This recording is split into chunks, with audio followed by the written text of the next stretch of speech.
तो hello my dear student. तो फिर आज हम चार्टर एक्ट 1853 डिस्कस करने जा रहे हैं। और इसके आगे में हमने क्या दिखा था, इसके आगे में जो मेरा प्लेलिस्ट आप लोग फॉलो कर रहे हैं, तो आप लोग ने चार्टर एक्ट 1833 देखा होगा। और जरूर लाइक शेयर सब्सक्राइब कमेंट भी कर दीजिए, आप लोग को कैसा लग रहा है। यदि मेरे को रिव्यू मिल गया तो मेरे को अच्छा लगेगा, ठीक है ना। तो आप लोग को साथ इंटरेक्ट हो पाएगा। तो आप लोग जरूर लाइक शेयर सब्सक्राइब कमेंट कर दीजिए और अंत तक वीडियो देखते रहे, ठीक है। तो 1853 के चार्टर एक्ट में क्या हो गया।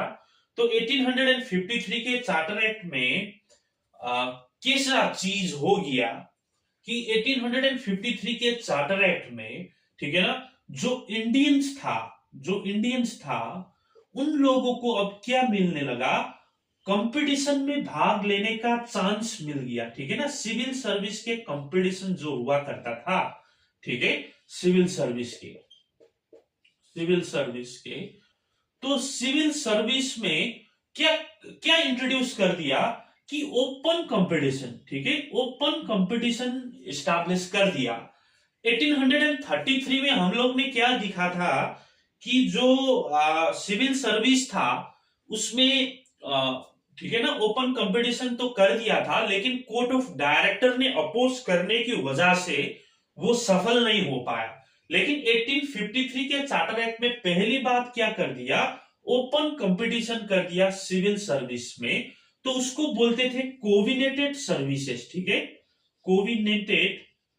कोविनेटेड सर्विसेज। तो उसमें क्या कर दिया कि अब जो भी क्या कर पाएगा, इसमें भाग ले पाएगा, इसमें पार्टिसिपेट कर पाएगा। तो it was thrown to Indians, ठीक है, इंडियंस को इसको थ्रोन आउट कर दिया था, ये पहली बात है, ठीक है ना। तो ओपन कंपटीशन दे दिया, भारतीय सिविल सर्विस में कंपटीशन कर पाएगा। और इसके लिए एक कमेटी था। तो उसका नाम क्या था, वो कमेटी का लॉर्ड मकाउले, ठीक है, लॉर्ड मकाउले कमेटी,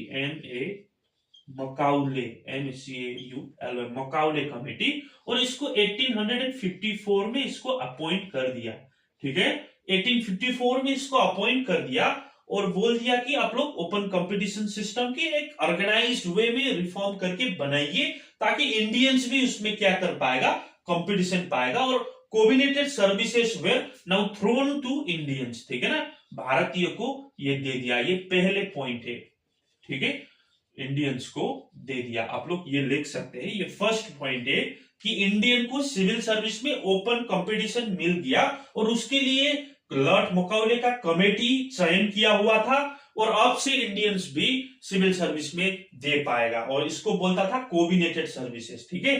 तो दूसरा पॉइंट क्या हुआ, चार्टर एक्ट 1853 में दूसरा पॉइंट क्या हो गया कि इसमें हो गया कि जो गवर्नर जनरल हुआ करता था, ठीक है, आप लोग को पता होगा गवर्नर जनरल जो होगा, ठीक है ना, गवर्नर जनरल जो होगा उसका क्या होता था, एक वो गवर्नर जनरल +4 उसका क्या हुआ करता था, एग्जीक्यूटिव काउंसिल, ठीक है ना। इस प्रकार का स्टेटमेंट अथवा इस प्रकार का, ठीक है ना, सेटअप उस समय का गवर्नमेंट का था, ठीक है ना। मैंने बोल रखा है आगे के वीडियो में भी, एक गवर्नर जनरल होता था और एक एग्जीक्यूटिव बॉडी होता था 4।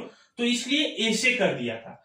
और इस एक्ट में क्या कर दिया, +6 लेजिस्लेटिव काउंसिलर भी ऐड कर दिया, ठीक है ना,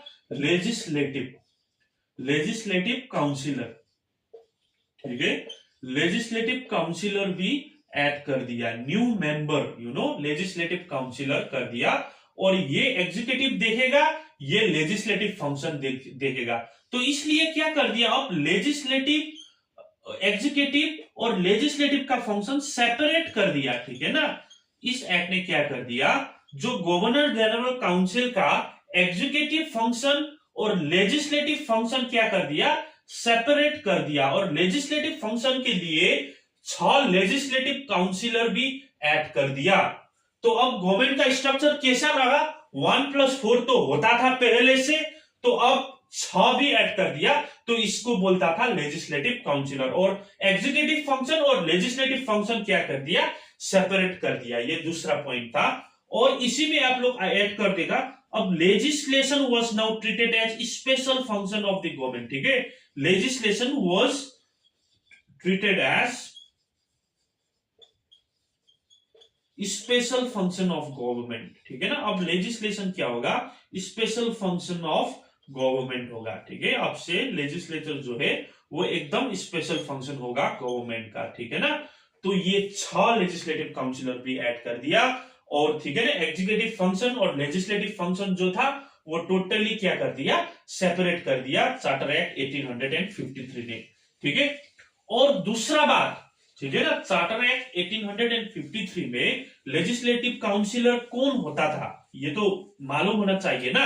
एग्जीक्यूटिव में तो हम लोग को पता था एक गवर्नर जनरल रहेगा और एक कौन रहेगा, उसका एग्जीक्यूटिव मेंबर 4 रहेगा, और वो जो 6 थे, ठीक है ना, ये 1+4 तो आप लोग को पता होगा कि गवर्नर जनरल और उसका काउंसिल, ठीक है, एग्जीक्यूटिव काउंसिल ये होगा। ये 6 लेजिस्लेटिव काउंसिलर कौन होगा, अब इसका प्रश्न है, ठीक है ना। ये लेजिस्लेटिव काउंसिलर जो कंसेप्ट आया है ये कौन होगा, ये होगा, इसमें 6 में 4 out of 6, 4 out of 6 were appointed through local government, ठीक है ना, वेर अपॉइंटेड, वो लोग कहां से आएगा, अपॉइंट होके, अपॉइंटेड थ्रू, ठीक है, लोकल प्रेसिडेंसीज अथवा लोकल गवर्नमेंट, जे भी बोल सकता है आप लोग, लोकल गवर्नमेंट ऑफ बंगाल, ठीक है ना, बंगाल से आएगा एक आएगा आगरा से, ठीक है, एक आएगा मद्रास से, ठीक है ना, और एक आएगा बंबई से, ठीक है। बंगाल, मद्रास, आगरा और ये जो प्रेसिडेंसी हुआ करता था उधर से लोकल आदमी लोग कहां पे आएगा, ये 6 लेजिस्लेटिव काउंसिलर में ऐड होकर आएगा, ठीक है ना। लोकल प्रेसिडेंसी से 4 आदमी इसमें आएगा, ठीक है ना। 6 लेजिस्लेटिव काउंसिलर में 4 आदमी कहां से आएगा, ठीक है, local government of Bengal, Agra, Madras और बंबई, इधर से ये 4 आदमी आएगा, ठीक है। तो इस तरह का setup 1+4 governor general and executive council plus 6 legislative councillor हुआ करता था, और ये 6 में भी 4 कहां से आएगा, लोकल, बंबई, आगरा, बंगाल, मद्रास, ठीक है। ये आप लोग नोट करिए, यही है चार्टर एक्ट 1853। आप लोग को मैंने क्या बता दिया, चार्टर एक्ट 1853 में ओपन कंपटीशन सिस्टम कर दिया, इंडियंस भी अब ओपन कंपटीशन सिस्टम में भाग ले सकता था, ठीक है ना। तो वो लोग ओपनली भाग ले सकता था, और उसका कमेटी चयन किया था 1854 में, वो कमेटी का नाम था लॉर्ड मकौले कमेटी, और जो गवर्नर जनरल था उसका लेजिस्लेटिव और एग्जीक्यूटिव फंक्शन सेपरेट कर दिया, और लेजिस्लेटिव फंक्शन और एग्जीक्यूटिव फंक्शन सेपरेट करने से लेजिस्लेचर को एक क्या दिया, एक स्पेशल फंक्शन बोल दिया गवर्नमेंट को, और जो लेजिस्लेटिव काउंसिलर में जो 6 नया आदमी था उसमें 4 आदमी कहां से आएगा, local government of Bengal, Agra, Madras and Bombay जो प्रेसिडेंसी था उधर से चयन होके आएगा, ठीक है। यही है चार्टर एक्ट 1853। सो ये लास्ट चार्टर एक्ट है कंपनी रूल का, ठीक है ना। कंपनी रूल जो था उसका ये लास्ट चार्टर एक्ट है 1853। क्यों लास्ट चार्टर एक्ट है, क्योंकि 1857 में क्या हो गया, अब रिवोल्ट हो गया, तो रिवोल्ट होने के बाद ईस्ट इंडिया कंपनी को लात मार के भगा दिया ब्रिटिश ने, और डायरेक्ट क्राउन रूल शुरू हो गया, ठीक है ना। ईस्ट इंडिया कंपनी को भगा दिया, तो 1857 के बाद में डायरेक्ट क्राउन रूल शुरू हो गया, इसलिए कंपनी रूल का ये क्या था, लास्ट चार्टर एक्ट था। ये भी आप लोग क्या कर सकते, नोट कर सकते हैं, ठीक है ना। ये लास्ट चार्टर एक्ट था कंपनी रूल में, क्योंकि इसके बाद तो क्या हो गया, एक बहुत भयंकर रिवोल्ट हुआ था, ठीक है। इंडियन का जितने भी सिपाही लोग थे, जितने भी जमींदार लोग थे, जितने भी पेजेंट लोग थे, वो ईस्ट इंडिया कंपनी से बहुत परेशान थे। वो लोग बहुत ही टैक्स से, वो लोग को बहुत रिवोल्ट था एक ना, तो बहुत बड़ा रिवोल्ट हो गया 57 में।